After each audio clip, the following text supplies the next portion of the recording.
discussing some of the problems within the feminist movement, and my mum has shared this story so many times, but apparently in the early 80s she was with a feminist group and she was breastfeeding my big brother, and they thought that was adorable, and then she went to change his diaper, and then they saw that he had a penis, and he was banished.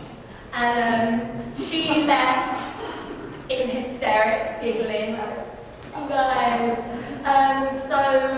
So that was also part of the conversation of my upbringing, was how there are problems in the feminist movement and the infighting and calling out and some of the ridiculous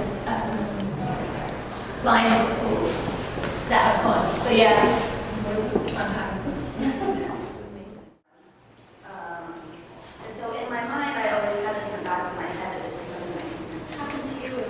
I think that forms this like protective safety, thinking about what power is, where power comes from, the complexities of power and how we get that, all kind of derived from that. The embarrassing answer of where feminism came from is probably like you know, high school friends, you know, acid-induced conversation, you know, all those high school like questions. So.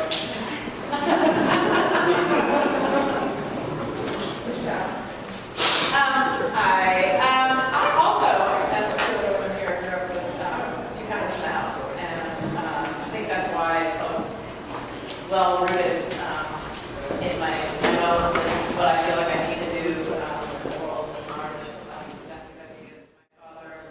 My father was a professor at UC Berkeley and was probably even a stronger feminist than my mother. Both of them very strong.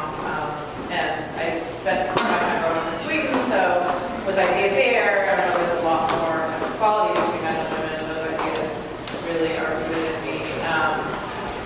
I sort of did my first, of course, went to, like some of you, to demonstrations and whatnot, were really active, you know, as a little kid. In the Caribbean, we work within two continents. There's this duality of power and empowerment and womanhood, but there's also this traditional force that we work within, and we take some pride and mastery. For me, it wasn't until I was married and had children that there was a need for a feminist voice, that I had to start digging deeper, doing research and sort of really